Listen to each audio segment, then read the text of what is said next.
South Asia. Contemporary मतलब होता है कि जब जो दो चीज़ें एक साथ एग्जिस्ट करती है, जैसे अगर बोलेंगे आज हमारे कंटेम्प्रेरीज कौन कौन है, तो पाकिस्तान, चाइना, बांग्लादेश, यूएसए, ये सब हमारे कंटेम्प्रेरीज है। तो अब हम लोग बात करेंगे कि प्रेजेंट टाइम्स में साउथ एशिया में जो हमारे नेबर्स हैं, जो हमारे साथ एग्जिस्ट कर रहे हैं, हम उनके बारे में अब थोड़ा सा पढ़ेंगे। ओके, तो पोस्ट कोल्ड वॉर एरा में जो इतने बड़े बड़े डेवलपमेंट्स हुए, यूएसए एक हेजेमोन बन गया, डिसइंटीग्रेशन ऑफ यूएसएसआर हो गया, तो ये ग्लोबल सिनेरियो से थोड़ा सा हम एक नॉर्थ टाउन पर आ जाते हैं और हम थोड़ा सा साउथ एशिया के बारे में डिस्कस करेंगे। तो जब इंडिया और पाकिस्तान के पास न्यूक्लियर पावर्स आ गई ना, तो एकदम से ऐसा हुआ कि जो साउथ एशिया वाला एरिया है ना, ये बहुत ही फोकस में आ गया। इसके पहले जो था ये इतना लाइट में नहीं रहता था। ओके, और ये फोकस ऑफकोर्स इसीलिए था क्योंकि यहाँ पर बहुत सारे, एक तो रीजन कॉन्फ्लिक्ट्स बहुत सारे थे। चाइना ताइवान के बीच में कॉन्फ्लिक्ट है, इंडिया पाकिस्तान के बीच में कॉन्फ्लिक्ट है, इंडिया पाकिस्तान एंड बांग्लादेश के बीच में था पहले, मतलब as west and east Pakistan. तो बॉर्डर डिस्प्यूट्स वगैरह यहाँ पर बहुत थे, तो इस वजह से एकदम अटेंशन आया इस एरिया में। और इसके अलावा एथनिक स्ट्राइव्स वगैरह बहुत है, श्रीलंका में हमने देखा, या फिर एकदम से जैसे कि वायलेंस हमें बहुत देखने को मिलता है यहाँ पर। मतलब पहले हमें उस टाइम पर देखने को मिला था कुछ रीजंस की वजह से पार्टीशन हुआ, तो उस वजह से कम्युनल वायलेंस बहुत देखने को मिला था हिंदूज एंड मुस्लिम्स के बीच में। तो आफ्टर दिस ना एकदम से साउथ एशिया वाला रीजन जो है वो थोड़ा सा हाईलाइट हो गया। एंड इसी के साथ साथ साउथ एशिया के जो लोग हैं उनको ये चीज़ रियलाइज़ हुआ कि यार अगर हम लोग थोड़ा सा साथ मिलके कोऑपरेट करेंगे तो हम लोग बहुत अच्छी तरीके से साथ मिलके डेवलप हो पाएंगे, हम लोग इस रीजन को काफ़ी ज़्यादा डेवलप कर सकेंगे। ये चीज़ यहाँ हमको समझ में आई बाद में। ओके, तो हम ये समझने की कोशिश करेंगे कि किस तरीके से डिफरेंट नेशंस के साथ जैसे हमारे कॉन्फ्लिक्ट्स हैं, कैसे कोऑपरेट कर रहे हैं, कहाँ पर क्या प्रॉब्लम्स हैं। तो बेसिकली हम इसमें श्रीलंका के बारे में पढ़ेंगे, नेपाल के बारे में पढ़ेंगे, बांग्लादेश के बारे में पढ़ेंगे। ओके, तो क्योंकि ये हमारी कंट्री से काफ़ी क्लोज कनेक्शन में के रीजन के बारे में हम पढ़ रहे हैं। ओके, तो हम थोड़ा सा इन सभी कंट्रीज़ के बारे में डिस्कस करेंगे। इसके पहले ये देख लेते हैं। देखिए ये फ़ोटो जो है इसकी सोर्स है सुभाष राइस adaptation of liberty leading the people. इसको पेंट किया था यूजीन डेलाक्रॉइक्स ने 1830 में। इसके कट्स ये सब है।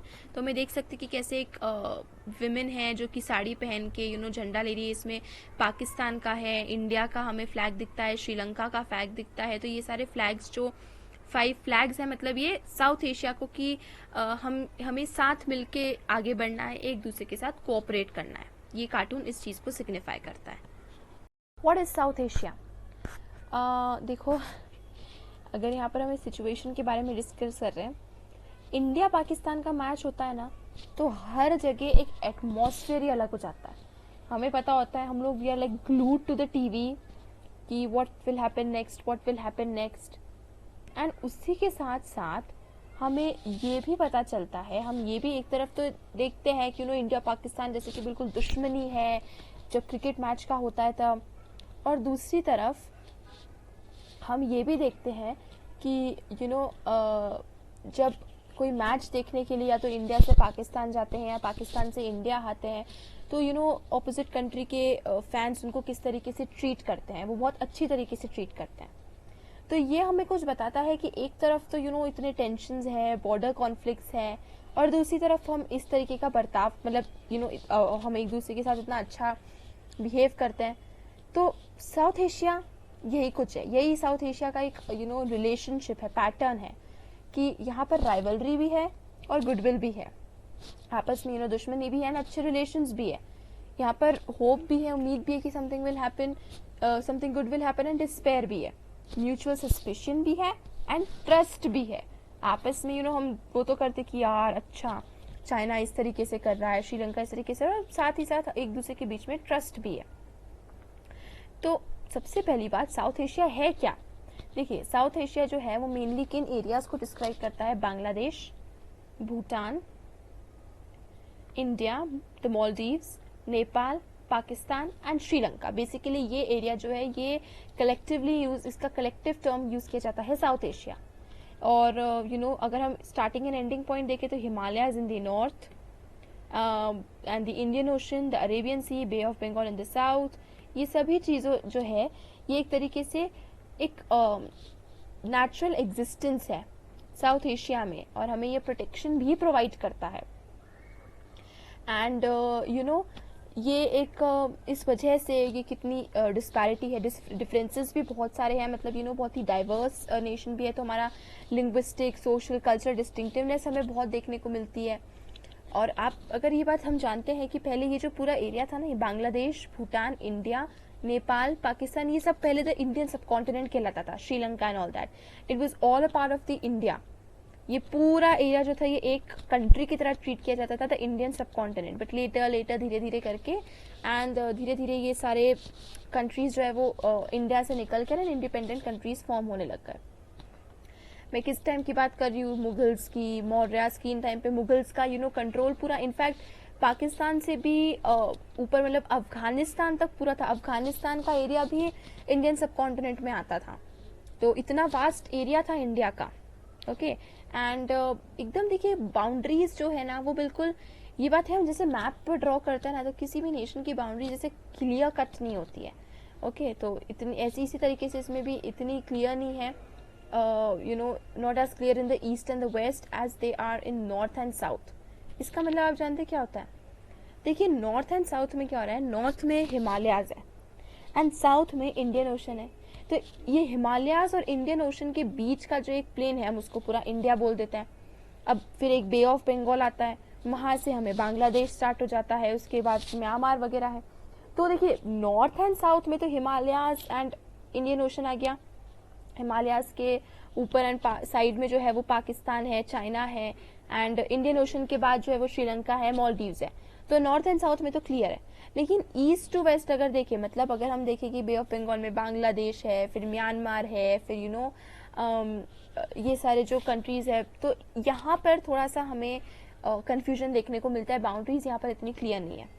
यहाँ तक कि अफगानिस्तान एंड म्यांमार जो है वो भी साउथ एशिया के उसमें, जब हम साउथ एशिया की बात करते हैं तो अफगानिस्तान एंड म्यांमार भी उसमें आ जाता है, ये भी इसमें इंक्लूड किया जाता है। चाइना एक बहुत इंपॉर्टेंट प्लेयर है, लेकिन वो साउथ एशिया का पार्ट माना नहीं जाता है। जब भी हम साउथ एशिया की बात करते हैं तो उसमें हम चाइना को इंक्लूड नहीं करते हैं। हालांकि चाइना का इन्फ्लुएंस बहुत है, बहुत ही इंपॉर्टेंट प्लेयर है चाइना साउथ एशिया की पॉलिटिक्स में और उसकी डूइंग्स में, बट स्टिल चाइना को हम लोग साउथ एशिया में इंक्लूड नहीं करते हैं। तो इस चैप्टर में हम लोग साउथ एशिया के ऊपर फोकस करेंगे। एंड इसमें जो 7 कंट्रीज मेंशन की गई है ऊपर, बांग्लादेश, भूटान, इंडिया, मालदीव, नेपाल, पाकिस्तान एंड श्रीलंका, इनके ऊपर हमारा मेन फोकस होने वाला है। ओके तो अगर हम इसको डिफाइन करें तो south Asia stands for diversity in every sense and yet constitutes one geopolitical sense. तो the various countries in South Asia do not have the same kind of political systems, which is very clear. If अगर हम example देखें India and Pakistan का, यहाँ पर example देखें तो India is the largest democracy in the world and Pakistan में they say it's democracy, but of course it's a very debatable thing कि बहुत क्लियरली ये हम कह सकते हैं कि it is not as fair a democracy as the other nations. तो प्रॉब्लम्स हैं, कॉन्फ्लिक्ट्स है, बाउंड्री डिस्प्यूट्स है, ये सब चीज़ें हैं, बट उसके बाद भी हम लोग एक दूसरे की के साथ कोऑपरेट करने की कोशिश कर रहे हैं एंड इस रीजन को डेवलप करने की ट्राई एंड कर रहे हैं, एंड वो प्रोसेस कंटिन्यू है। एंड श्रीलंका एंड इंडिया जो है उनके पास यहाँ पर सक्सेसफुली ऑपरेटेड डेमोक्रेटिक सिस्टम है जब से उनको ब्रिटिशर्स से इंडिपेंडेंस मिली। अगर हम बाकी जगह देखें जैसे बांग्लादेश है या भूटान, नेपाल, यहाँ पर अभी भी थोड़ा सा, नेपाल में तो बहुत लंबे टाइम तक मोनार्की का फिर रहा ही था अपार्ट फ्रॉम डेमोक्रेसी। पाकिस्तान में भी बहुत ही डिस्प्यूटेड है डेमोक्रेसी का फॉर्म। श्रीलंका और इंडिया में ज़रूर डेमोक्रेसी के सक्सेसफुल फॉर्म्स जो है वो प्रैक्टिस में है। तो हम लोग पढ़ेंगे कि कैसे इंडिया में डेमोक्रेसी एवॉल्व हुई है तरीके से, एंड बहुत सारी और चीज़ों के बारे में पढ़ेंगे। नेपाल हो गया, बांग्लादेश हो गया, इन सब चीज़ों के बारे में पढ़ेंगे। तो ऑफ कोर्स ये है कि हम लोग इंडियन डेमोक्रेसी में बहुत सारी फ्लॉज है, बट फिर भी इंडिया एक सक्सेसफुल डेमोक्रेसी रही है और हम ये कह सकते हैं।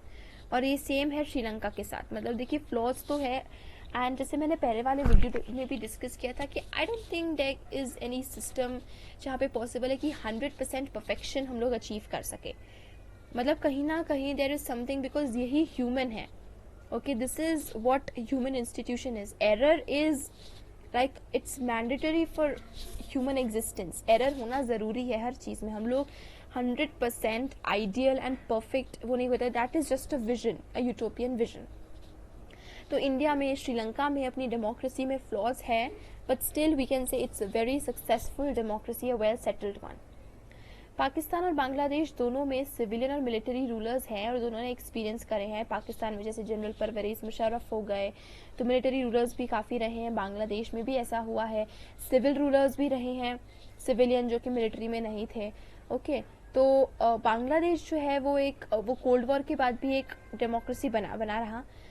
पाकिस्तान ने डेमोक्रेटिक गवर्नमेंट के साथ वो उसने प्रोग्रेस करा. बेनज़ीर भुट्टो है, नवाज शरीफ है. तो ये जो है बेनज़ीर भुट्टो, नवाज शरीफ, ये अंडर में डेमोक्रेसी का एक्सपेरिमेंट सक्सेसफुल भी रहा है. लेकिन 1999 में इसने एक मिलिट्री कूप को एक्सपीरियंस करा and it has been run by civilian government again since 2008. तो ये मिलिट्री कूप के बाद 2008 से अगेन सिविलियन गवर्नमेंट वापस आ गई है. तो ये जो है वो अप्स एंड डाउन्स तो आते रहे हैं पाकिस्तान में. And if I am not wrong, I think अभी तक पाकिस्तान में कोई भी ऐसे प्राइम मिनिस्टर नहीं है जिन्होंने अपना फुल टर्म ऑफिस में कंप्लीट किया है. आप जानते हैं रिसेंटली इमरान खान को भी रिप्लेस कर दिया है शहबाज शरीफ ने. So well, trial and error is a human method.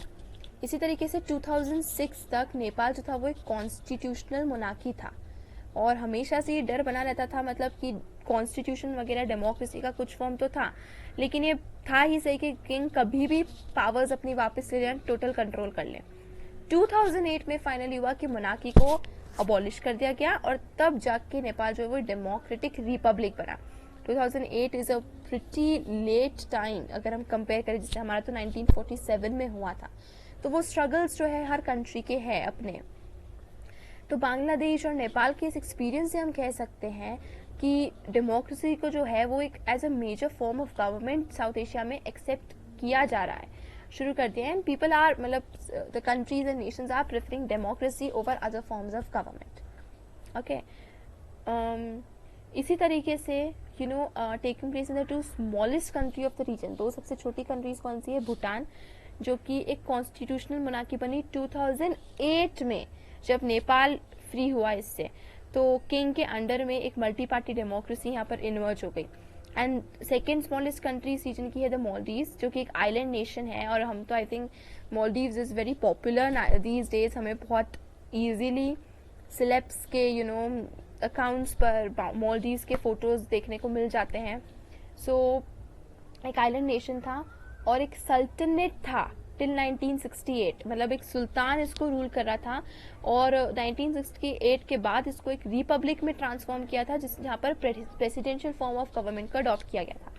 I am sorry guys, let's quickly just let me just ये democratic governments another this military coup in 1999, civilian governments is 2008. Till 2000 Nepal was constitutional monarchy. In 2008 was abolished democratic republic. And okay, yes, यहाँ पर भी हम ये कर लेते हैं. Bhutan became constitutional monarchy in 2008. Maldives and it was a sultanate till 1968. ये देखिए यहाँ पे करा. And when it was transformed, जून 2005 में पार्लियामेंट जो मालदीव्स की पार्लियामेंट है, it voted unanimously to introduce a multi party system. Okay, so 2005 में मालदीव्स के पार्लियामेंट ने ये सब बिल्कुल वोट करा एंड इट वाज यूनानिमस कि मल्टी पार्टी सिस्टम ही होना चाहिए. तो मालदीव्स डेमोक्रेटिक पार्टी जो है वो आज पॉलिटिकल अफेयर्स को डोमिनेट करती है. एंड 2018 में ये मालदीवियन डेमोक्रेटिक पार्टी जो है वही इलेक्शंस जीती थी. तो ये डेमोक्रेटिक एक्सपीरियंस का कितना मिक्स रिकॉर्ड हमें देखने को मिल रहा है. कॉन्स्टिट्यूशनल मोनार्की है, कॉलोनाइजेशन है, सल्तनत है, and military government, military rule है, कूप्स हुए, ये सब चीज़ें हमें देखने को मिलता है. But still there is one thing common between all these Nations, that इसके सिटीजन्स जो है वो एस्पायर कर रहे हैं डेमोक्रेसी के लिए. And I think majority of the citizens over the world today are looking for the word democracy in their government. So ये बात है. एक रिसेंट सर्वे से पता चलता है कि लोग जो है 5 बिग कंट्रीज, साउथ एशिया की 5 बिग कंट्रीज, इंडिया है, पाकिस्तान है, बांग्लादेश है, ये support for democracy he show करते हैं. मतलब ये लोग सपोर्ट करते हैं कि डेमोक्रेसी होना चाहिए. और ना ही कुछ सिलेक्टेड नहीं, ऑर्डिनरी सिटीजन्स, रिच है, पुअर है, किसी भी रीजन से, सभी लोग एक तरीके से डेमोक्रेसी को पॉजिटिव मानते हैं एंड डेमोक्रेसी को ज़्यादा प्रोग्रेसिव फॉर्म ऑफ गवर्नमेंट मानते हैं. और ये सर्वेज ने रिवील किया.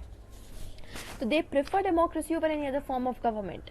किसी भी फॉर्म में ज़्यादा वो लोग प्रेफर करते हैं कि यार डेमोक्रेसी ही कंट्री को अडॉप्ट करना चाहिए. एंड ये बहुत ही इंपॉर्टेंट चीज़ है, क्योंकि इससे हमें लोगों की थिंकिंग पता चलती है एंड पता चलता है कि कैसे धीरे धीरे करके एजुकेशन जो है वो लोगों में स्प्रेड हो रही है. तब जाकर लोगों को पता चल रहा है क्योंकि ये डेमोक्रेसी एंड इस टाइप की गवर्नमेंट्स हैं, लोगों को पता है फाइनली कि उन्हें क्या चाहिए, which is a very important thing. Okay.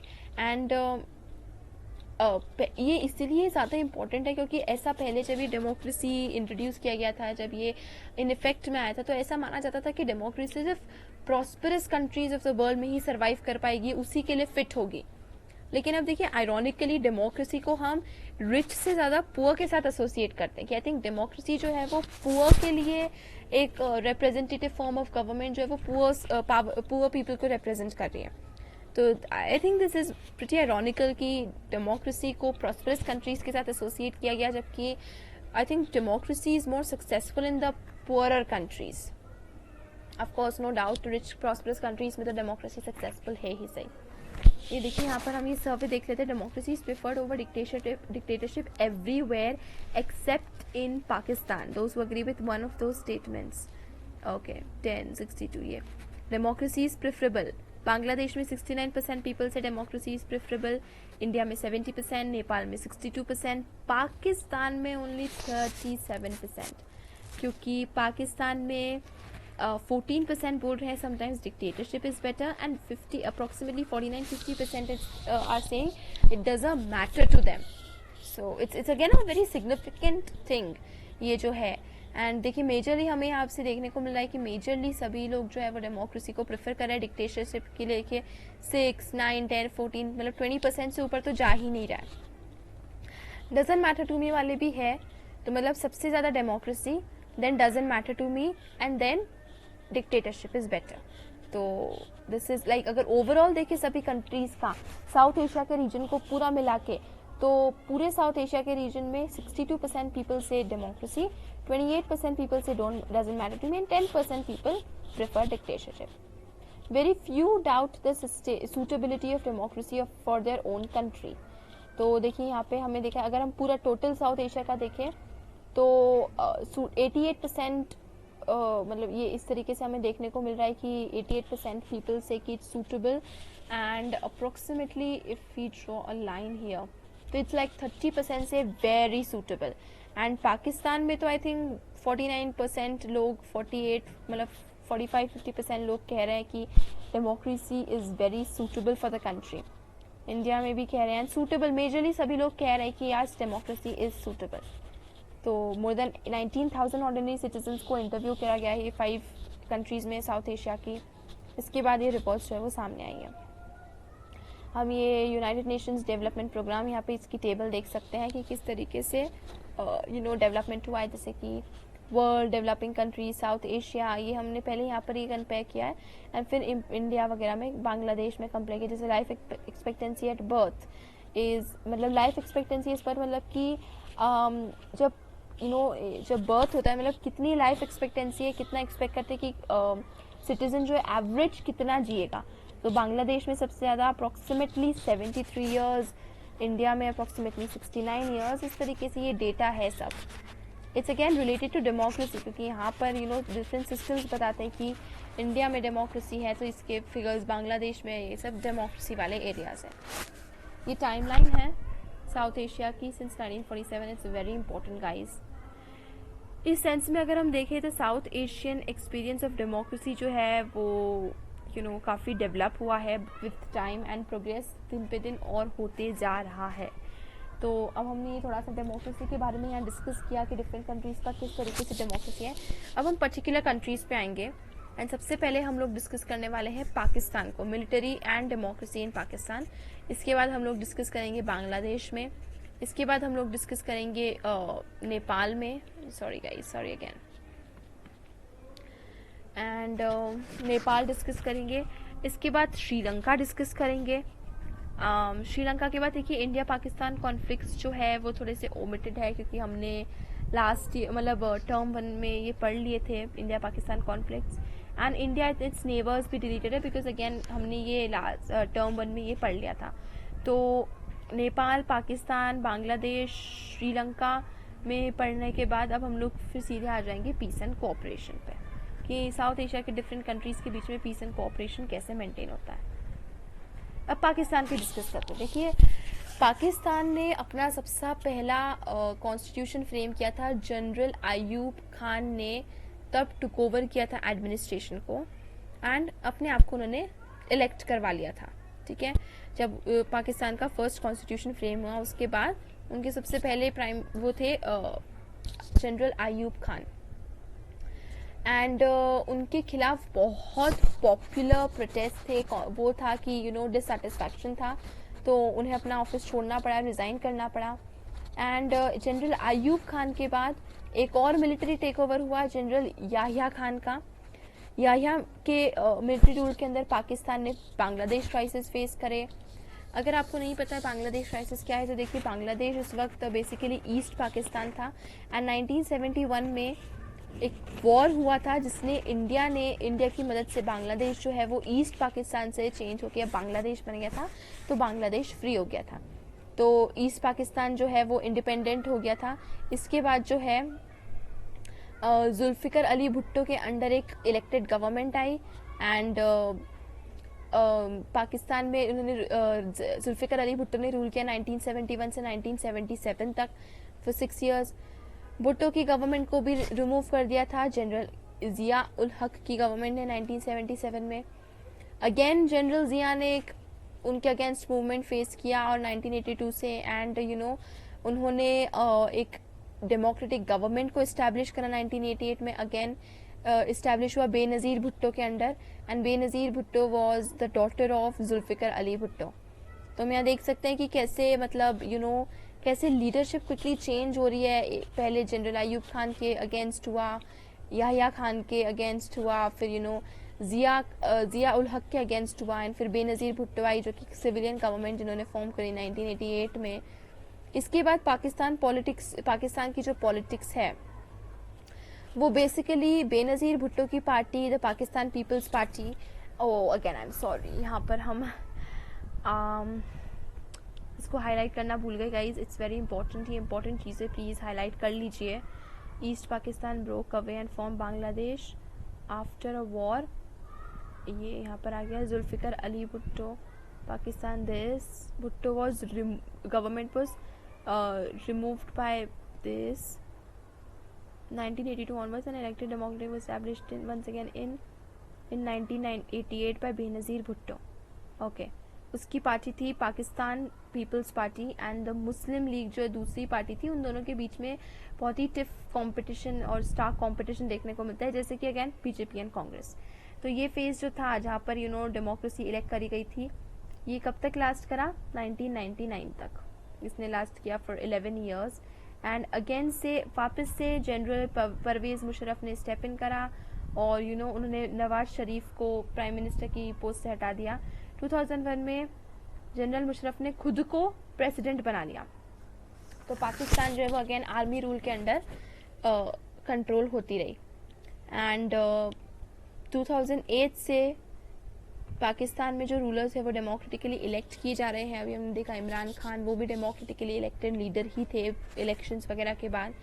But एक प्रॉब्लम ये है कि हमेशा से पाकिस्तान में मिलिट्री का बहुत मेजर रोल रहा है पॉलिटिक्स में। मतलब इनफैक्ट होता ये था कि अगर आपका रूलर जो है वो डेमोक्रेटिकली इलेक्टेड है तब भी कहीं ना कहीं वो आर्मी के कहने से ही काम कर रहा है और वर्क कर रहा है। एंड आज भी ये चीज़ है, दैट इज़ ट्रू। तो पाकिस्तान में मिलिट्री पावर जो है वो हमेशा से रही है, बहुत लंबे टाइम से। कई बार तो खुद जो जनरल्स होते थे आर्मी में, जो होते थे मिलिट्री में होते थे, वो खुद ही कई बार लीडर्स बन जाते थे, प्रेसिडेंट बन गए, प्राइम मिनिस्टर बन गए। लेकिन जब नहीं होता था और जब इलेक्टेड लीडर्स होते थे, तब भी आर्मी का रोल तो इतना ही इंपॉर्टेंट प्ले होता था।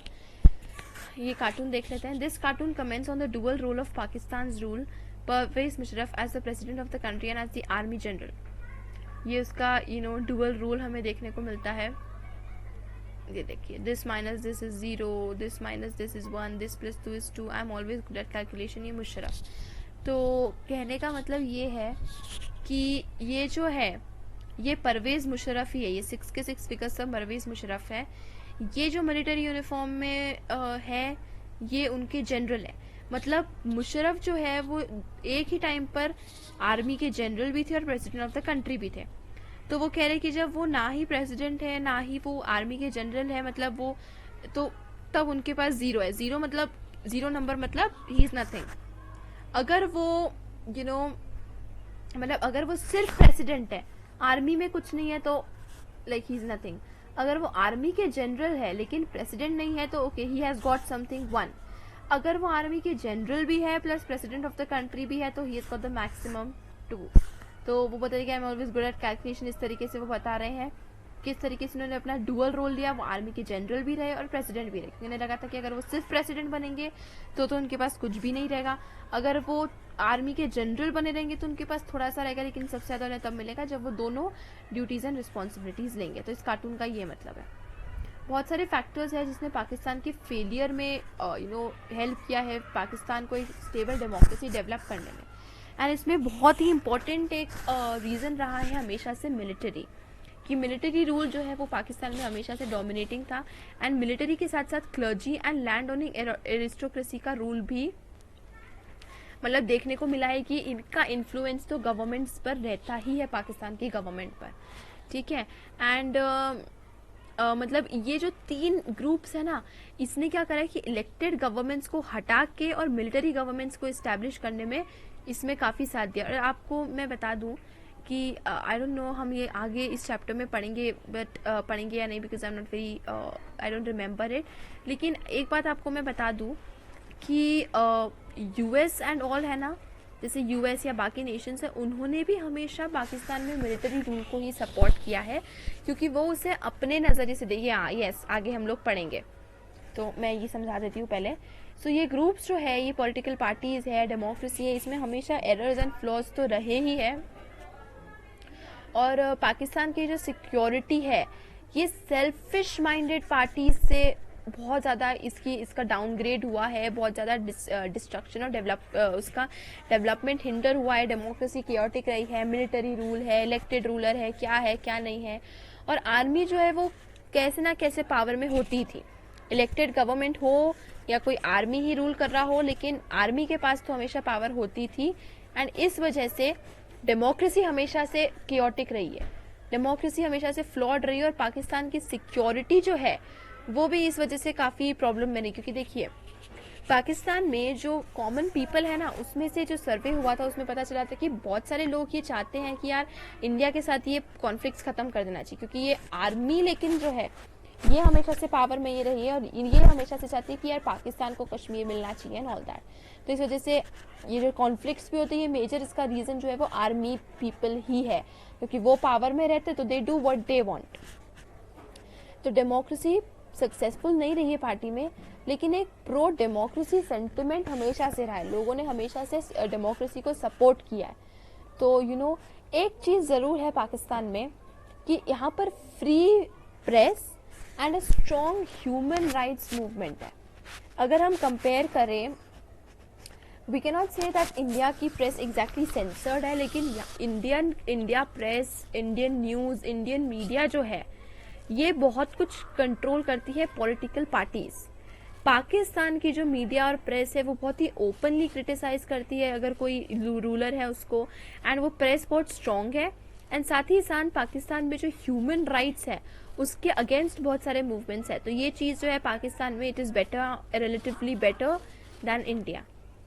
तो और जैसे कि हम बोल रहे थे कि मिलिट्री सपोर्ट, मिलिट्री पावर हमेशा से रही है, इसका एक रीज़न ये भी है कि इंटरनेशनल सपोर्ट हमेशा इसको मिलते रहा है। जैसे कि यूनाइटेड स्टेट्स और जैसे बाकी वेस्टर्न कंट्रीज़ जो है, उन्होंने हमेशा मिलिट्री रूल को अपने रीजंस की वजह से एनकरेज किया है, ठीक है। तो क्योंकि given what their fear of the threat of what they call global Islamic terrorism, apprehension that Pakistan's nuclear arsenal might fall into the hands, the military regime in Pakistan has been the protector of Western interests in West Asia and South Asia. तो कहने का मतलब ये है कि जो military rule होती थी ना, उसको तो ये वेस्टर्न कंट्रीज़ और वेस्ट एशिया में जो ईजिली थोड़ा सा मतलब अपनी ओन बेनिफिट के लिए इन्फ्लुएंस कर लेती थी। और ये जो पाकिस्तान में मिलिट्री रजीम रहा है ना, ये हमेशा से वेस्टर्न इंटरेस्ट को प्रोटेक्ट करते आया है। मतलब ये इसने हमेशा से यूएस को सपोर्ट किया है, तो यूएस ने भी इंटर्न इसको सपोर्ट किया है। तो इस कारण से यूएस एंड बाकी वेस्टर्न कंट्रीज जो है वो पाकिस्तान में मिलिट्री रूल को सपोर्ट करती है। हमने अभी डिस्कस करा कि डेमोक्रेसी पाकिस्तान में कैसी थी एंड कैसे ups and downs, military coup and ये सब हुआ। अब हम लोग डिस्कस कर रहे हैं बांग्लादेश के बारे में। तो बांग्लादेश जो था 1947 से 1971 तक पाकिस्तान का पार्ट था, और इसे कहते थे ईस्ट पाकिस्तान, ठीक है। और यहाँ पर एरियाज ऑफ बंगाल थे, आसाम थे, ब्रिटिश इंडिया से, मतलब ब्रिटिश इंडिया के बाद से कुछ आसाम बंगाल के एरियाज भी यहाँ पर ईस्ट पाकिस्तान में इंक्लूडेड थे। तो यहाँ के जो लोग हैं, मतलब जो ईस्ट पाकिस्तान के लोग थे, उन्हें ये बिल्कुल पसंद नहीं था कि कैसे वेस्ट पाकिस्तान के लोग उनको डोमिनेट करते थे। एंड एक बहुत ही सिग्निफिकेंट कॉन्फ्लिक्ट वाली बात थी उर्दू लैंग्वेज। जो वेस्ट पाकिस्तानीज थे वो क्या करते थे, देखिए जो बांग्लादेश मतलब जो ईस्ट पाकिस्तान था, यहाँ की मेन लैंग्वेज थी बांग्ला, जो बंगाल में भी जैसे बोलती है तो बांग्ला। वेस्टर्न पाकिस्तान वाले क्या करते थे कि उर्दू अपनी, मतलब उनकी जो लैंग्वेज थी उर्दू, उसको यहाँ पर इम्पोज करते थे। तो ये जो था ये बहुत ही डिससेटिस्फाई करा इसने बांग्लादेश के, मतलब ईस्ट पाकिस्तान के लोगों को। एंड फाइनली उन्होंने बहुत सारे प्रोटेस्ट शुरू करे, और पाकिस्तान, जो वेस्टर्न पाकिस्तान के लोग थे वो इनको बहुत डोमिनेट करते थे, सप्रेस करते थे। बंगाली कल्चर को, उसकी लैंग्वेज को फॉलो नहीं होने देते थे, और अपना कल्चर, अपनी लैंग्वेज को इनके ऊपर ज़बरदस्ती फोर्स करके इम्पोज करते थे। और वो ये भी चाहते थे कि जो बंगालीज हैं उनको एडमिनिस्ट्रेशन में एक फेयर से मिले, एक फेयर रिप्रेजेंटेशन मिले। तो वो भी वेस्टर्न पाकिस्तान उनको नहीं करना चाहते थे। मतलब बेसिकली वेस्टर्न पाकिस्तान सब कुछ अपने कंट्रोल में करना चाहते थे, एंड एक तरीके से बांग्लादेश को अपनी स्लेव की तरह ट्रीट कर रहे थे। अब उस टाइम पर शेख मुजीबुर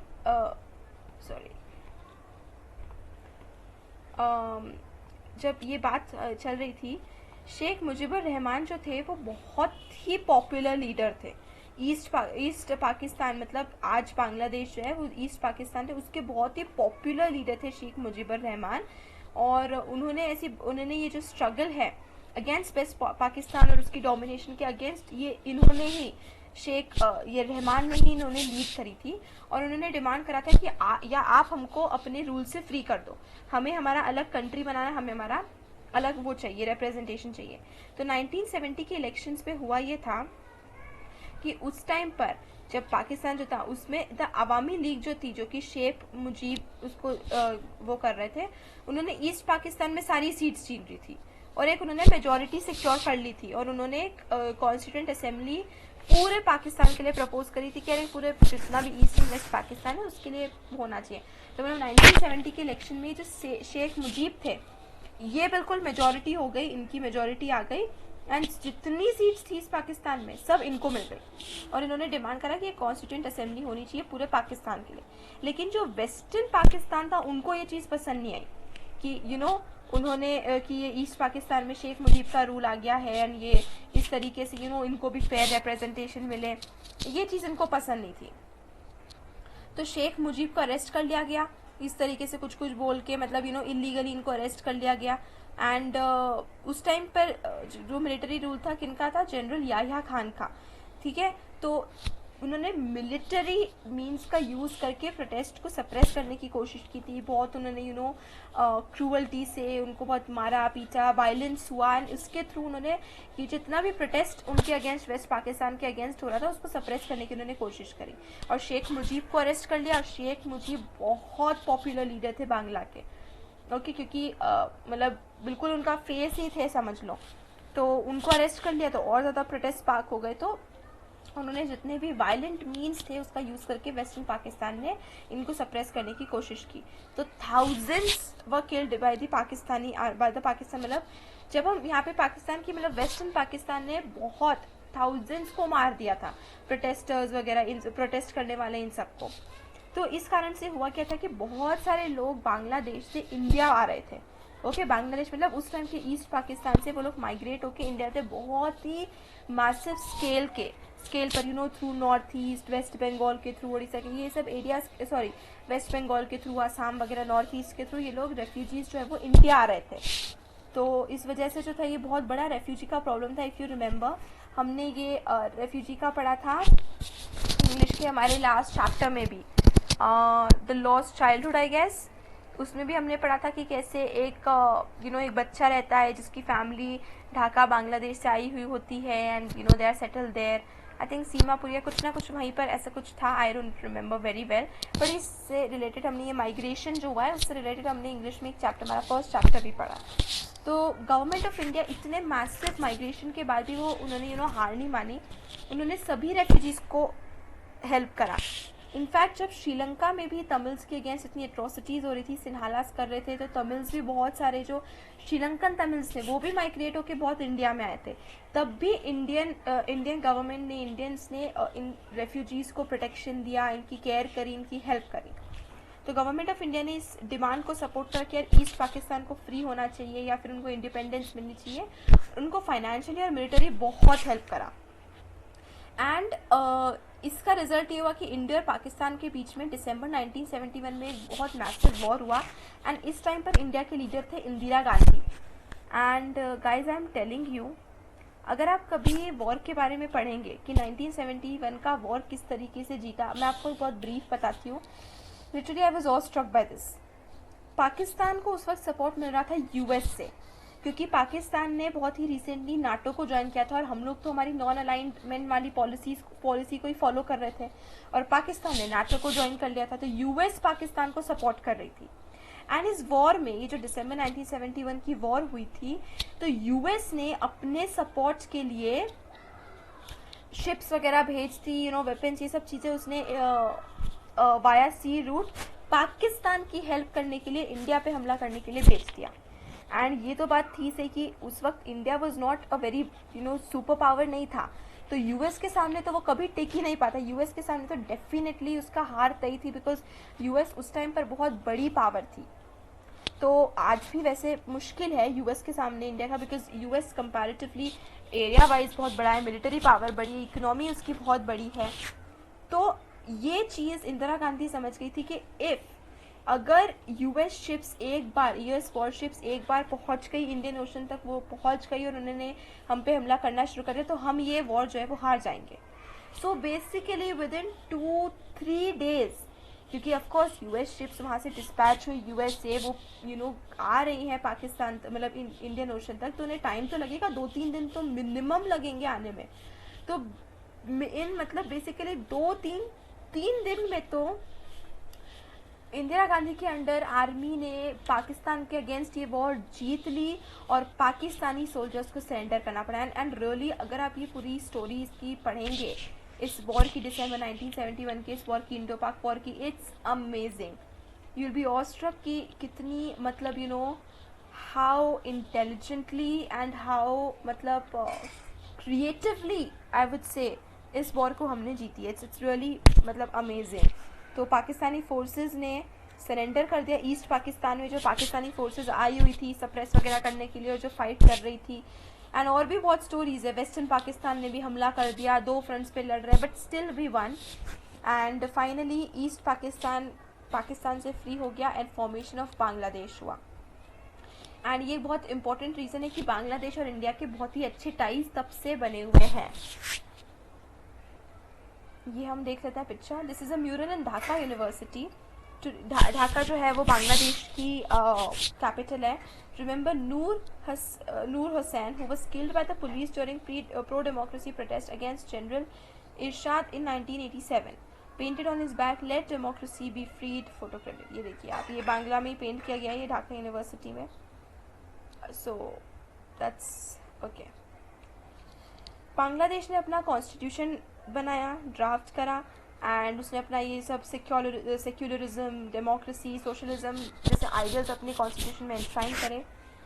1975 में शेख मुजीब को कॉन्स्टिट्यूशन अमेंड उसने करा था to shift from the parliamentary to presidential form of government. ये चीज़ हुई कि 1975 में शेख मुजीब ने इसको शिफ्ट किया था पार्लियामेंट्री से प्रेसिडेंशियल में, एंड उन्होंने सारी पार्टीज को अबॉलिश कर दिया except for his own party Awami league.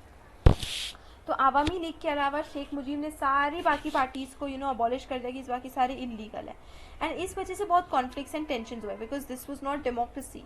Democracy means is all about healthy competition, one party system नहीं कि अगर आप फोर्सफुली इस तरीके से सारी पार्टीज डिलीट कर रहे हो सिस्टम में से, that is of course very not democratic.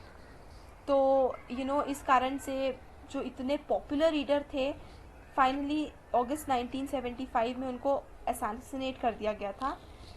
तो of course it's a very tragic turn off events that took place, and बहुत ही अनएक्सपेक्टेड था, but yes this happened.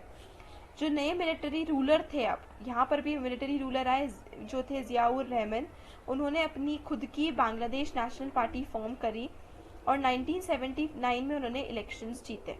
Okay, Ziaur Rahman ने, उनको भी असैसिनेट कर दिया गया था, और एक और मिलिट्री टेक ओवर हुआ बाय लेफ्टिनेंट जनरल एच.एम. इरशाद। तो आप देख रहे हैं कि कितनी कैसे हुआ एक असैसिनेशन, एक और assassination and take over by another military ruler. तो पीपल ऑफ जो बांग्लादेश थे, अब ये ऑफ कोर्स डेमोक्रेसी के लिए डिमांड कर रहे थे कि अब ये जो बार बार मिलिट्री टेक ओवर हो रहा था, ऑफ कोर्स ये डेमोक्रेसी के, of course it was very anti democracy. तो स्टूडेंट्स जो थे उन्होंने स्पेशली बहुत आगे बढ़ के इस प्रोटेस्ट में हिस्सा लिया था कि they want democracy for Bangladesh. तो इरशाद को अपनी force to allow political activity on a limited scale, जो हेल्दी कंपटीशन, डेमोक्रेसी की जो ये पॉलिटिक्स है, इसको इरशाद को फोर्स किया गया कि आप इसको अलाउ करो, एंड लेटर उनको इलेक्ट किया गया था as a president for 5 years। तो अगेन बहुत सारे इरशाद के अगेंस्ट भी बहुत पब्लिक प्रोटेस्ट वगैरह हुए, एंड 1990 में उनको स्टेप डाउन करना पड़ा। फिर से 1991 में इलेक्शंस हेल्ड हुए, और तब से एक representative democracy based on multi party election जो है वो बांग्लादेश में हमें देखने को मिलती है 1991 से। तो बांग्लादेश की जो स्टोरी है काफ़ी छोटी है, जैसे हम कह सकते हैं शॉर्ट एंड स्वीट है, बट यस ये हुआ है कि 1971 से जब से बांग्लादेश को फ्रीडम मिली है, तब से कैसे अप्स एंड डाउन्स हुए, शेख मुजीब फिर कैसे उनको असैसिनेट करा, फिर ज़ियाउर रहमान उनको असैसिनेट करा, फिर लेफ्टिनेंट जनरल इरशाद फिर उनको असैसिनेट करा, एंड उसके बाद से फाइनली 1991 से उनकी इंडिपेंडेंस के 2 साल बाद से फिर अब जाकर यहाँ पर डेमोक्रेसी बेस्ड इलेक्शंस हो रहे हैं, मल्टी पार्टी सिस्टम है, हेल्दी कंपटीशन एक तरीके से डेवलप हुआ इसके बाद से। अब हम पढ़ेंगे मोनार्की एंड डेमोक्रेसी इन नेपाल। नेपाल एक हिंदू किंगडम था, ओके, एंड पास्ट में, और उसके बाद एक कॉन्स्टिट्यूशनल मोनार्की बना। जब ये पहले तो था, ये एक राज्य था, हिंदू राज्य था। उसके बाद जब थोड़े टाइम बाद प्रोटेस्ट वगैरह होने लगे कि उनको भी डेमोक्रेसी चाहिए, ये चाहिए, वो चाहिए नेपाल में, तो नेपाल में फिर एक इन्होंने नई चीज़ मोनार्की ने, ताकि उनको अपनी पोजीशन ना छोड़नी पड़े, उन्होंने कॉन्स्टिट्यूशन बनाया, एंड कॉन्स्टिट्यूशन बना के रखी, मतलब कॉन्स्टिट्यूशन होगा लेकिन हेड ऑफ द गवर्नमेंट जो है वो अभी भी जो मतलब होगा, वो मोनार्क जो है वो हेड तो रहेगा इससे। तो मोनार्क के पास तो अभी भी पावर थी, और इस पूरे पीरियड के टाइम पॉलिटिकल पार्टीज जो है, कॉमन पीपल जो सिटीजन्स हैं नेपाल के, वो चाहते थे कि और ज़्यादा open and responsive system of government हो, क्योंकि मोनार्की कहीं ना कहीं देखिए होता तो है, कहीं ना कहीं डोमिनेटिंग होती है, अपने इंटरेस्ट को देखती है, और मोनार्की है मतलब जो रूलर है वो कैसे हायरार्कियल सिस्टम पर बेस्ड ट्रेन होता है, एंड रूलर्स बनते हैं। तो मतलब इलेक्ट तो किया नहीं जाता है, कॉन्स्टिट्यूशन तो है, बट स्टिल मोनार्क के पास तो पावर रहती है बहुत ज़्यादा। तो ये जो किंग है, उन्होंने अपनी आर्मी के साथ हेल्प मिलकर पूरा फुल कंट्रोल लिया गवर्नमेंट के ऊपर, एंड डेमोक्रेसी को बिल्कुल ही रिस्ट्रिक्ट कर दिया। तो सबसे पहले तो ये हुआ कि कॉन्स्टिट्यूशन मोनार्की बनी, लेकिन फिर आर्मी की हेल्प से किंग ने पूरा फुल टेक ओवर ले लिया एक टाइम के बाद नेपाल के ऊपर। किंग ने ये डिमांड एक्सेप्ट करी कि एक न्यू डेमोक्रेटिक कॉन्स्टिट्यूशन होना चाहिए 1990 में। तो बहुत ज़्यादा, क्योंकि प्रोटेस्ट हो रहे थे नेपाल में कि डेमोक्रेसी, वी वांट डेमोक्रेसी, ऐसे बहुत प्रोटेस्ट हो रहे थे। 1990 में फाइनली उन्होंने एक्सेप्ट करा कि ठीक है, हम इस डिमांड को एक्सेप्ट करते हैं कि एक नया कॉन्स्टिट्यूशन, डेमोक्रेटिक कॉन्स्टिट्यूशन फॉर्म करें। बोल देना कि डेमोक्रेसी एक्सेप्ट की जाएगी इतना काफ़ी नहीं होता है। तो डेमोक्रेसी को लाया तो गया, डेमोक्रेटिक गवर्न भी रही, लेकिन अगेन उसका जो भी मतलब डेमोक्रेसी का जो टाइम पीरियड था वो बहुत ही शॉर्ट रहा और उसमें बहुत ट्रबल्स आई, क्योंकि किंग ने तो बहुत कोशिश की ही सही। और 90s के टाइम पर हुआ कि माओइस्ट जो थे नेपाल के, उन्होंने मतलब नेपाल में माओइस्ट का इन्फ्लुएंस बहुत ज़्यादा बढ़ गया, बहुत पार्ट्स ऑफ नेपाल में। और उनको ये बिलीव था, मतलब जो माओइस्ट ग्रुप है उनका यही बिलीव था कि एक आर्म्ड इंसरेक्शन की ज़रूरत है, मतलब आर्म्ड प्रोटेस्ट, वायलेंस, मिलिट्री, इसकी हेल्प के कारण, मतलब हम ये वेपन्स वगैरह यूज़ करके, वायलेंस को यूज़ करके हमें जो मोनार्क है और जो रूलिंग एलीट है उनको सबको ख़त्म कर देना चाहिए, और तब जाकर हमें उससे मतलब यही रास्ता है आगे प्रोग्रेस करने का। तो इस वजह से बहुत ही वायलेंट कॉन्फ्लिक्ट हुआ माओइस्ट गोरिल्लाज और किंग की फोर्सेस के बीच में, काफ़ी ज़्यादा, ये हम पढ़ लेते हैं, वायलेंट कॉन्फ्लिक्ट हुआ, बहुत ज़्यादा मतलब लड़ाई झगड़े हुए सब कुछ देर के लिए। एंड एक ट्रायंगुलर कॉन्फ्लिक्ट था, कैसे देखिए, मोनार्किस्ट फोर्सेस, डेमोक्रेट्स और माओइस्ट के बीच में 3 ग्रुप थे जो आपस में लड़ रहे थे। डेमोक्रेट्स थे वो मोनार्किस्ट फोर्सेस से भी लड़ रहे थे, किंग्स के फोर्स से भी लड़ रहे थे, माओइस्ट से भी लड़ रहे थे, माओइस्ट भी दोनों से लड़ रहे थे, और मोनार्क जो था वो भी डेमोक्रेट्स और माओइस्ट दोनों से लड़ रहे थे। तो इस तरीके से ट्रायंगुलर फॉर्मेशन हो गया था इस वॉर में। फाइनली 2002 में किंग ने जो है वो पार्लियामेंट को अबॉलिश कर दिया, गवर्नमेंट डिस्किस कर दी, एंड जो थोड़ी बहुत डेमोक्रेसी भी जो नेपाल में बची थी वो भी ख़त्म कर दी, और नेपाल जो है वो वापस से पूरा के पूरा मोनार्क और किंग के अंदर आ गया। अप्रैल 2006 में अगेन बहुत ज़्यादा प्रोटेस्ट, वाइड प्रोटेस्ट थे कि डेमोक्रेसी की मांग करते हुए, और बहुत ज़्यादा। तो सबसे पहली विक्ट्री उनको फिर 2006 में बनी जब किंग को हाउस ऑफ रिप्रेजेंटेटिव को वापस से रिस्टोर करना पड़ा। ओके, जो कि उन्होंने 2002 में डिसॉल्व कर दी थी। हमने यहाँ पढ़ा ना कि 2002 में किंग ने सब पार्लियामेंट वगैरह अबॉलिश कर दिया। तो इतनी प्रोटेस्ट के बाद अप्रैल 2006 में फाइनली किंग को वापस से ये रिप्रेजेंटेटिव्स, हाउस ऑफ रिप्रेजेंटेटिव्स को वापस से इंस्टॉल करना पड़ा। और ये जो बहुत मतलब नॉन वायलेंट मूवमेंट था, ये नॉन वायलेंट था, ये वाला जो इन्होंने प्रोटेस्ट वगैरह डेमोन्स्ट्रेशन करे थे, इसमें वायलेंस बहुत ज़्यादा नहीं था जैसे ये पहले माओइस्ट वगैरह के बीच में था। तो इसको लीड करा था 7 party alliance, the Maoist and social activist ने। ओके, ये 7 पार्टी अलायंस इसको लीड कर रही थी। अब नेपाल का ये जो ट्रांजिशन था डेमोक्रेसी में, ये लगभग कंप्लीट हो चुका था, क्योंकि एक बार हाउस ऑफ रिप्रेजेंटेटिव्स हो गया, मतलब जो काउंसिल, मिनिस्टर्स वगैरह, ये एक बार वापस से रिस्टोर हो गया। और नेपाल में की हिस्ट्री में एक बहुत ही यूनिक मोमेंट हमें देखने को मिलता है, क्योंकि इसने because it formed a constituent assembly to draft the constitution for Nepal, मतलब नेपाल का has undergone a unique moment in its history because it formed a constituent assembly to draft the constitution for Nepal. Some sections in Nepal thought that a nominal monarchy was necessary for Nepal to retain its link with the past. ये बहुत ही unique transition हमें देखने को मिलता है, क्योंकि constituent assembly तो बनी कॉन्स्टिट्यूशन फॉर्म करने के लिए, लेकिन उसके साथ साथ कुछ सेक्शंस नेपाल को नहीं लगा कि यार एक मोनार्क तो चाहिए ही चाहिए, उसकी ज़रूरत तो है ही सही, ताकि एकदम मतलब पहले जो नेपाल था और आज जो नेपाल है उसके बीच में लिंक ना टूट जाए। हमें यार सभी को अपना कल्चर, अपना हेरिटेज, हम अपना पास तो चाहिए ही होता है कि वो फ्यूचर में भी कंटिन्यू रहे। और माओविस्ट ने इस बात पे अग्री कर दिया, और उन्होंने अग्री कर दिया कि ठीक है, वो अभी आर्म स्ट्रगल को, वायलेंस जो भी कर रहे हैं, कॉन्फ्लिक्ट वगैरह, इसको अब रोक देंगे। वो चाहते थे कि कॉन्स्टिट्यूशन में रैडिकल प्रोग्राम्स इंक्लूड हो। रैडिकल मतलब बिल्कुल एक्सट्रीम एंड बिल्कुल हार्श टाइप की थोड़ी सी पॉलिसीज़ वगैरह इंक्लूड हो, जिससे कि हम क्विकली इकोनॉमिक और सोशल रिस्ट्रक्चर कर सके, डेवलपमेंट कर सके। ये माओविस्ट चाहते थे, और इस शर्त पे उन्होंने ये आर्म स्ट्रगल जो है उसको रोक दिया था। और 7 पार्टी अलायंस में जितनी भी पार्टीज़ थी वो ऑफ कोर्स इस प्रोग्राम के साथ सभी अग्री नहीं करती थी, क्योंकि कॉन्स्टिट्यूशन में ऐसे रैडिकल प्रोग्राम्स एंड पॉलिसीज़ होना was not something that everybody agreed with. तो माओविस्ट और सब कुछ और पॉलिटिकल ग्रुप्स जो थे वो बहुत ही सस्पिशियस भी थे इंडियन गवर्नमेंट की, क्योंकि इंडियन गवर्नमेंट भी बहुत थोड़ा इंटरवीन करी थी, उनकी हेल्प करने की कोशिश कर रही थी नेपाल में। तो इनको, माओविस्ट को लग रहा था कि यार ये इंडियंस जो है, इंडियन गवर्नमेंट जो ये हमारा टेक ओवर ना कर ले, कुछ ये ना हो जाए, वो ना इस तरीके से सस्पिशियस थे। तो फाइनली 2008 में नेपाल जो है वो एक डेमोक्रेटिक रिपब्लिक बना और उसने मोनार्की को अबॉलिश करा और 2015 में उसने एक नया कॉन्स्टिट्यूशन अडॉप्ट करा। तो आप ये देखिए, मतलब टाइम देखिए कि कितना लंबा टाइम हमने 1947 में डेमोक्रेसी इस्टेब्लिश कर ली थी एंड नेपाल में 2008 में हुआ एंड नया कॉन्स्टिट्यूशन तो उन्होंने 2015 में अडॉप्ट करा। तो ये नेपाल की थी, मतलब जो भी डेमोक्रेसी मोनार्की के बीच में कॉन्फ्लिक्ट हुआ नेपाल में। Now we will move to ethnic conflict and democracy in Sri Lanka. चुके हैं कि श्रीलंका में एक सक्सेसफुल डेमोक्रेसी रही है इंडिया के जैसे ही, जब से 1948 में उसको ब्रिटिशर्स से इंडिपेंडेंस मिली थी। लेकिन उसके बाद भी श्रीलंका ने भी काफ़ी सीरियस चैलेंजेस को फेस करा है।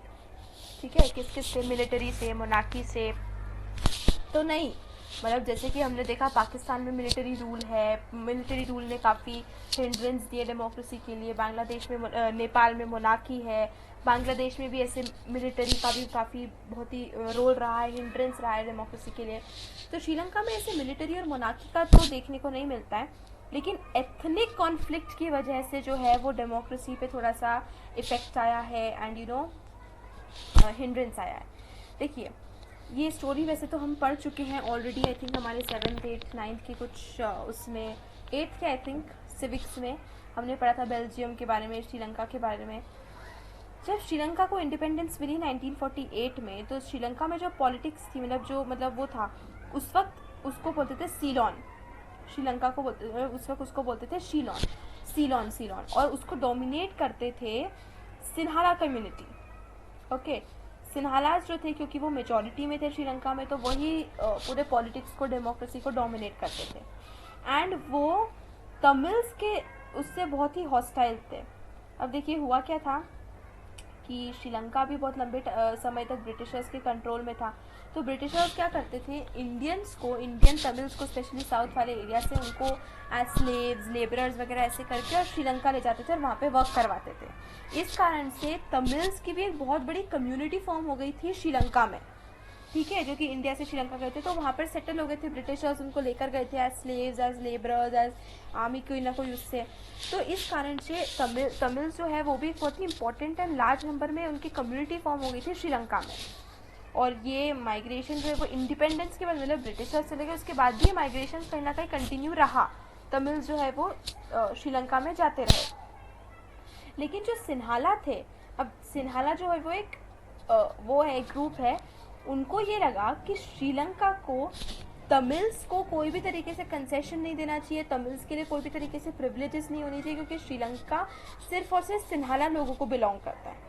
ऐसा सिन्हाला मेजॉरिटी का मानना था कि तमिल्स को निकाल देना चाहिए, वो कोई भी चीज़ को वो कोई भी चीज़ डिज़र्व नहीं करते, उन्हें नहीं रहना चाहिए, क्योंकि श्रीलंका सिर्फ और सिर्फ सिन्हाला को बिलोंग करता है और ये तमिल्स तो श्रीलंकन, मतलब ये श्रीलंका के एक्चुअली में है ही नहीं रेसिडेंस, ये लोग तो बाहर से आए, इस तरीके से सिन्हाला सोचते थे।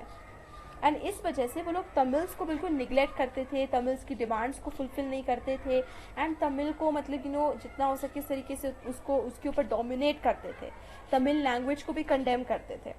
तो 1983 से एक मिलिटेंट ऑर्गेनाइजेशन थी liberation tigers of Tamil Eelam, LTTE। And अगर आपको पता है कि राजीव गांधी जी का जब मर्डर हुआ था, तो वो भी पता है वो मर्डर किसने किया था, ये ही LTTE की ही एक लीडर ने करा था। ओके, 1991 में। तो 1983 से एक मिलिटेंट ऑर्गेनाइजेशन थी liberation tigers of Tamil Eelam, इन्होंने आर्म्ड स्ट्रगल शुरू कर दी श्रीलंकन्स के अगेंस्ट। कौन से? सिन्हाला श्रीलंकन्स के अगेंस्ट। और वो लोग डिमांड कर रहे थे एक तमिल एलम, तमिल मतलब एक इंडिपेंडेंट तमिल स्टेट, एक सेपरेट कंट्री जो कि श्रीलंका से सेपरेट है सारे तमिल्स के लिए, श्रीलंका में जितने भी तमिल्स है उसके लिए। तो LTT जो है वो नॉर्थ ईस्ट पार्ट श्रीलंका के कंट्रोल करना उसे शुरू कर दिया, क्योंकि वो अच्छी खासी बड़ी ऑर्गेनाइजेशन बनती जा रही थी। अब श्रीलंका में ये जो प्रॉब्लम है, ये इसमें देखिए बात जो है कि जो LTT वगैरह है, जो तमिल्स फ्रीडम, इक्वालिटी, ये सब चीज़ें डिमांड कर रहे हैं श्रीलंका से, ये सब जो तमिल्स है ये इंडियन ओरिजिन के है कहीं ना कहीं ये इंडियंस। तो इस वजह से जो तमिल्स इंडिया में रह रहे हैं, उन तमिल्स ने इंडियन गवर्नमेंट के ऊपर काफ़ी प्रेशर डाला है कि आपको श्रीलंकन, मतलब वो तमिल्स है तो एक्चुअली इंडियन ओरिजिन के ना, रह रहे वो श्रीलंका जाके, क्योंकि ब्रिटिशर्स उनको माइग्रेट करके ले गए थे या वो चले गए, तो ये तमिल्स इन इंडिया, उन्होंने इंडियन गवर्नमेंट के ऊपर काफ़ी प्रेशर डाला कि हमें उन तमिल्स को जो श्रीलंका में है उनकी हेल्प करना चाहिए। तो गवर्नमेंट ऑफ इंडिया ने टाइम टू टाइम श्रीलंका के साथ नेगोशिएट करने की कोशिश की है कि आप तमिल्स के लिए कुछ करिए, जो तमिल्स हैं उनकी हेल्प करिए, या उनको उनकी डिमांड्स जो है थोड़ा फुलफिल करने की कोशिश की है। इस तरीके से बहुत टॉक्स करे इंडियन गवर्नमेंट ने श्रीलंकन गवर्नमेंट के साथ। लेकिन 1987 में हुआ ये कि गवर्नमेंट ऑफ इंडिया ने डायरेक्ट डीलिंग करी श्रीलंकन तमिल के सिचुएशन से। कैसे? इंडिया ने एक अकॉर्ड, मतलब एक एग्रीमेंट साइन किया श्रीलंका के साथ, और उसने इंडिया ने अपनी मिलिट्री ट्रूप्स भेजी श्रीलंका। आप समझे? इंडिया ने श्रीलंका अपनी मिलिट्री ट्रूप्स भेजी ताकि वो श्रीलंकन गवर्नमेंट और तमिल्स, श्रीलंकन गवर्नमेंट मतलब मेजॉरिटी जो सिन्हालाज हैं उनके और तमिल्स के बीच के इस डिफरेंस को मीडिएट कर सके। तो ये हो नहीं पाया, फेल हो गया। इवेंचुअली जो इंडियन आर्मी है वो एलटीटी के साथ ही फाइट में आ गई। आप सिचुएशन समझ रहे? एलटीटी क्या? Liberation tigers of Tamil Eelam. और ये कौन थे? तमिल्स ने फॉर्म किए थे। तमिल कौन थे? इंडियन ओरिजिन के थे। तो इंडियन गवर्नमेंट तो एक तरीके से कोशिश यही करी थी कि वो तमिल्स को सपोर्ट करे, लेकिन ये एलटीटी इतना ज़्यादा अपनी लाइन को क्रॉस कर रहे थे कि इंडियन ट्रूप्स और एलटीटी के बीच में ही झगड़े हो गए थे। एंड यही कारण था, क्योंकि राजीव गांधी ने ये ट्रूप्स वगैरह जो भेजी थी, यही कारण था कि एलटीटी की एक लीडर ने इंडिया में बॉम्ब वगैरह भेजकर और राजीव गांधी का मर्डर कर दिया था। तो जब इंडियन ट्रूप्स श्रीलंका में आए तो ये श्रीलंकन्स को पसंद नहीं आया, तमिल्स को भी पसंद नहीं आया, और मतलब सिन्हालास को भी नहीं और तमिल्स को भी नहीं। जो श्रीलंकन, देखिए साइन अग्रीमेंट तो साइन हुआ था श्रीलंकन गवर्नमेंट के बीच में, एक छोटे सेक्शन ऑफ पीपल के बीच में, लेकिन जो मेजॉरिटी थी उन्हें ऐसा लगता था कि इंडिया श्रीलंका में इंटरफेयर करने की कोशिश कर रही है। तो 1989 में अगेन एक इंडियन पीस कीपिंग जो मतलब 1989 में जो ट्रूप हमने भेजी थी इंडियन पीस कीपिंग फोर्स, ये श्रीलंका से बाहर आ गई और ये कुछ नहीं कर पाई। बेसिकली अपने ही तमिल्स के लड़के आ गए, इंडियन ओरिजिन के, मतलब एलटीटी से ही लड़के आ गई, एंड श्रीलंकन्स को भी लगा कि इंडिया इंटरफेयर कर रहा है एंड ऑल दैट, एंड ये अपना कोई ऑब्जेक्टिव फुलफिल नहीं कर पाई और 1989 में उनको पुल आउट करना पड़ा श्रीलंका से। श्रीलंका में ये सब क्राइसिस हुआ, इसकी एक बहुत बड़ी प्रॉब्लम ये थी कि ये वायलेंट था। बहुत लंबे समय तक ये वायलेंस इसका कंटिन्यू रहा, दोनों साइड बहुत किलिंग्स हुई, एट्रोसिटीज़ वगैरह बहुत हुई। लेकिन फिर उसके बाद फाइनली इंटरनेशनल एक्टर्स जैसे कि स्कैंडिनेवियन कंट्रीज़ जो है उन्होंने इंटरफेयर करा, जैसे कि नॉर्वे, आइसलैंड, फिनलैंड वगैरह जो स्कैंडिनेवियन कंट्रीज़ हैं इन्होंने इंटरफेयर करा और इन्होंने दोनों ग्रुप्स के बीच में नेगोशिएशंस करने की कोशिश करवाई और तब जाके वायलेंस जो है वो थोड़ा सा रुका। फाइनली हुआ ये कि ये जो आर्म्ड कॉन्फ्लिक्ट है ये केम टू एन एंड और एलटीटी जो है ये 2009 में इसका एग्जिस्टेंस ही पूरी तरीके से ख़त्म हो गया। इस कॉन्फ्लिक्ट के होने के बावजूद श्रीलंका ने बहुत ज़्यादा इकोनॉमिक ग्रोथ देखी है, ह्यूमन डेवलपमेंट का बहुत बड़े लेवल पे देखा। In fact if I am not wrong, Sri Lanka जो है हमसे ह्यूमन डेवलपमेंट इंडेक्स में इंडिया से ऊपर आता है। ओके मतलब ह्यूमन डेवलपमेंट इंडेक्स जो है अगर इंडिया किसी नंबर पे तो श्रीलंका उससे और ऊपर आता है। तो मतलब देखा जाए तो इकोनॉमिक ग्रोथ बहुत अच्छी है एंड ह्यूमन डेवलपमेंट के उसमें श्रीलंका ने काफ़ी प्रोग्रेस किया है, ये सब कॉन्फ्लिक्ट के बावजूद। और ये श्रीलंका एक बहुत ही फास्ट डेवलपिंग कंट्री है अपने इसने मतलब बेसिकली ये बहुत सक्सेसफुल रही है अपनी पॉपुलेशन ग्रोथ को कंट्रोल में रखने के लिए। इसने सबसे पहली कंट्री थी रीजन में, साउथ एशिया रीजन में, जिसने अपनी इकोनॉमी को लिबरलाइज कर लिया, मतलब एफडीआई को अलाउ कर दिया, एमएनसी श्रीलंका में आके सेटअप करने लगी। एंड इसकी highest per capita gross domestic product है, बहुत सालों तक रही है। इसकी जीडीपी जो है वो हाईएस्ट रही है, मतलब सिविल वॉर होने के बावजूद, और सिविल वॉर चल रहा था उसके बावजूद, उसके चलते हुए भी सिविल वॉर के बीच में भी इसकी जीडीपी जो है वो हाईएस्ट रही है। तो मतलब ये एक बड़ी अचीवमेंट है। और इन सब के अलावा भी ये जो कॉन्फ्लिक्ट है उसके अलावा भी श्रीलंका सक्सेसफुल रही है डेमोक्रेटिक सिस्टम को मेंटेन करने में। यहाँ पर हम ये देख लेते हैं, ये है राजपक्सा, ये है सिन्हाला, ये जो है ये लायन है, ये सिन्हाला कम्युनिटी को ये सिंबलाइज करता है। एंड ये जो टाइगर है ये LTTE liberation tigers of Tamil Eelam. तो बेसिकली यहाँ पे दिखा रहे कि कैसे राजपक्सा मतलब जो श्रीलंकन गवर्नमेंट है वो दोनों के बीच में बैलेंस करने की कोशिश कर रही है, एंड दोनों ही खतरनाक है। एक तरफ लायन है तो एक तरफ टाइगर है। अगर किसी का भी एक का मतलब कुछ भी गड़बड़ करा तो दूसरा वाला भी छोड़ेगा नहीं उसको। ये कार्टून जो है वो श्रीलंकन लीडरशिप का डिलेमा बताती है कि वो किसको वो करे। एक तरफ तो मतलब सिन्हाला हार्डलाइनर्स है, एक तरफ तमिल है जो टाइगर है, तो काफ़ी मतलब खतरे और डेंजरस वाला काम है। वो कोशिश कर रहे हैं और इनका डिलेमा है कि किसको हेल्प करे और किसको नहीं हेल्प करे। इंडिया पाकिस्तान कॉन्फ्लिक्ट जो है वो डिलीटेड है, क्योंकि हम डिलीटेड से मतलब हमने टर्म 1 में पढ़ा है। इंडिया एंड इट्स नेबर्स भी हमने टर्म 1 में पढ़ा है। अब बेसिकली हमें पढ़ना है सार्क का। पहले ही देख लीजिए, इंडिया पाक ये जो कार्टून है ये सार्क का है।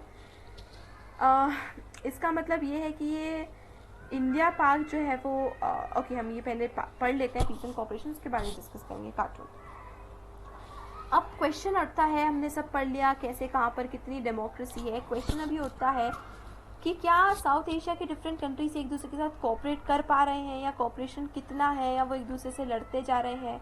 तो हमने देखे बहुत सारे कॉन्फ्लिक्ट्स थे, इंटरनल कॉन्फ्लिक्ट्स थे, इंटरनेशनल कॉन्फ्लिक्ट्स भी हमने देखे, जैसे पाकिस्तान और इंडिया के बीच में है, बॉर्डर डिस्प्यूट्स वगैरह है। इसके अलावा भी साउथ एशिया के जितने भी नेशंस हैं उन्होंने इस चीज़ को रिकग्नाइज करा है कि यार कोऑपरेशन और फ्रेंडली रिलेशनशिप आपस में कितना इम्पॉर्टेंट है।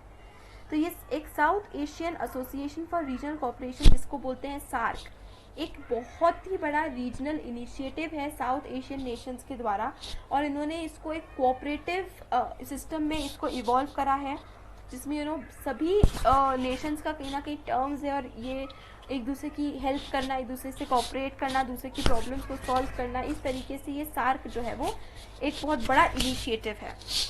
1985 में सार्क इस्टेब्लिश हुआ था, शुरू हुआ था इसका सबसे पहले। अनफॉर्चुनेटली क्योंकि बहुत पॉलिटिकल डिफरेंसेस रहे तो सार्क का बहुत ज़्यादा सक्सेस हम देख नहीं पाते हैं, क्योंकि डिफरेंट रीजन्स की वजह से कॉन्फ्लिक्ट, और स्पेशली सबसे ज़्यादा तो इंडिया पाकिस्तान।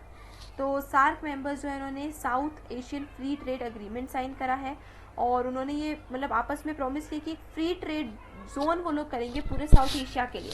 कि फ्री ट्रेड जोन से मतलब है कि बहुत ज़्यादा वो लोग टैक्स वगैरह नहीं लगाएंगे इंपोर्ट एक्सपोर्ट पे दूसरे नेशन से, और एक दूसरे की कोऑपरेशन करेंगे। ट्रेड वगैरह जब होगा इंपोर्ट बाकी कंट्री से, हम लोग हेल्प जब करेंगे साउथ एशिया की बाकी कंट्री से, तो कहीं ना कहीं एक फ्री एंड फ्लेक्सिबल मार्केट को डेवलप करेंगे। तो ये पीस एंड कोऑपरेशन का एक नया चैप्टर है जो कि साउथ एशिया में इवॉल्व हो सकता है, जो कि free trade across the border को वो करे, इनकरेज करे। और यही स्पिरिट है किसके पीछे, साफ्ता के पीछे। साफ्ता एक अग्रीमेंट है जो कि 2004 में साइन हुआ था, और ये 1 जनवरी 2005 से इफेक्ट में आया था। साफ्ता का मेन रोल क्या है, देखिए साफ्ता का मेन क्या है, south Asian free trade agreement, okay, इसका फुल फॉर्म है। इसका मेन रोल है कि ट्रेड टैरिफ्स को, यानी कि जो भी ट्रेड के ऊपर टैक्सेस वगैरह लगते हैं उसको लोअर करना। लेकिन कुछ हमारे नेबर्स हैं उनको लगता है कि साफ्ता जो है वो इंडिया का एक तरीका है ताकि वो दूसरी कंट्रीज़ के मार्केट को इन्वेट कर सके, इन्फ्लुएंस कर सके, उसकी पॉलिटिक्स और सोसाइटी में वो इंटरवीन कर सके। तो कुछ लोगों को ऐसा लगता है, एंड इंडिया को ऐसा लगता है कि कुछ बहुत ही रियल इकोनॉमिक बेनिफिट्स निकल सकते हैं साफ्ता से, अगर सभी रीजन्स इसको फेयरली इसको अडॉप्ट करेंगे तो ठीक है, ये थोड़ा सा हो सकता है। बिकॉज एक तरीके से देखा जाए तो इंडिया लार्जेस्ट है पूरे साउथ एशियन रीजन में, और इंडिया का इन्फ्लुएंस जो है वो थोड़ा सा ज़्यादा है बाकी नेशन से कंपेयर करें, श्रीलंका एंड बांग्लादेश इन सबसे कंपेयर करें, उसका एरिया भी ज़्यादा है। तो थोड़ी इनसिक्योरिटी बाकी नेशंस को है ज़रूर, लेकिन इंडिया को ऐसा लगता है कि साफ्ता अगर फेयरली सभी लोग अडॉप्ट कर ले तो हम बहुत ही बेटर इकोनॉमिक सिस्टम बना सकते हैं आपस में, और ज़्यादा फ्रीली और फ्लेक्सिबली हम एक दूसरे के साथ कोऑपरेट कर पाएंगे, ट्रेड में पार्ट ले पाएंगे, तो एक दूसरे की हेल्प कर पाएंगे। इंडिया में कुछ लोगों को लगता है कि साफ्ता जो है वो इतना सक्सेसफुल नहीं है, एंड मतलब साफ्ता की ज़रूरत ही नहीं, क्योंकि हमारे ऑलरेडी पर्सनली हमारे भूटान, नेपाल, श्रीलंका, बांग्लादेश सबके साथ पर्सनल रिलेशंस और एग्रीमेंट्स है, तो साफ्ता सक्सेसफुल नहीं होगा। तो देखिए ये व्यूज़ है, पॉइंट्स है हर किसी के, एंड मतलब क्या कह सकते हैं, तो हर चीज़ को रह के ओपिनियंस तो रहेंगे ही सही, और ऐसा मानते हैं। तो इंडिया में कुछ लोग इसको सपोर्ट भी करते हैं, कुछ लोग सपोर्ट नहीं भी करते हैं।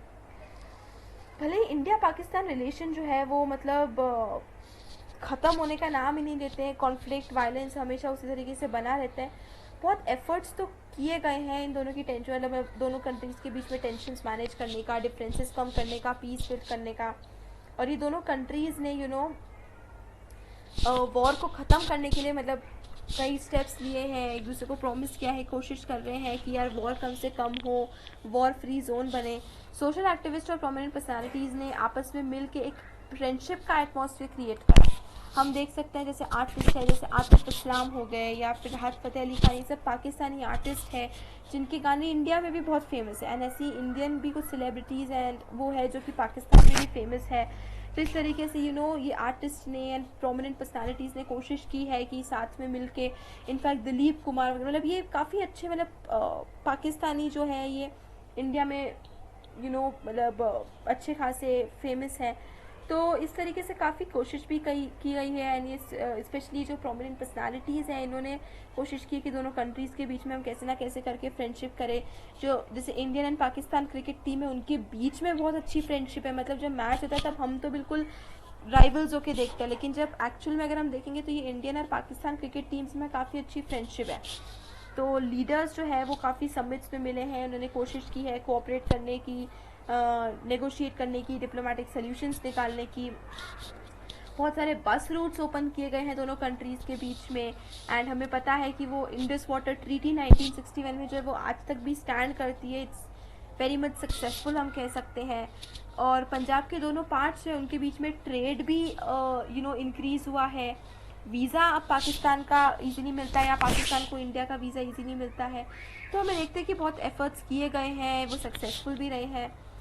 तो ऐसा होता नहीं है देखिए कि बिल्कुल 100% हम कुछ अचीव कर ले, या फिर कोई भी ऐसा नहीं होता है कि कोई भी रीजन बिल्कुल अपने ऊपर ही एग्जिस्ट कर रहा है। बाहर का एक्सटर्नल इन्फ्लुएंस, आउटसाइड पावर का इन्फ्लुएंस तो कितना भी कोशिश कर लो रहता ही है।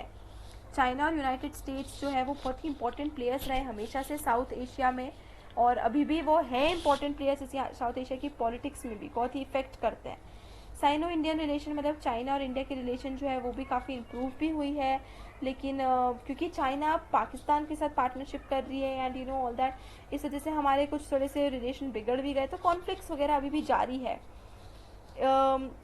डिमांड्स हुई है ग्लोबलाइजेशन डेवलप करने की एंड एशियन, दोनों बड़े एशियन जाइंट्स को क्लोज लाए, मतलब चाइना है, पाकिस्तान है, इंडिया है, ये एक दूसरे को क्लोज लाए हैं, आपस में पास में भी आए हैं।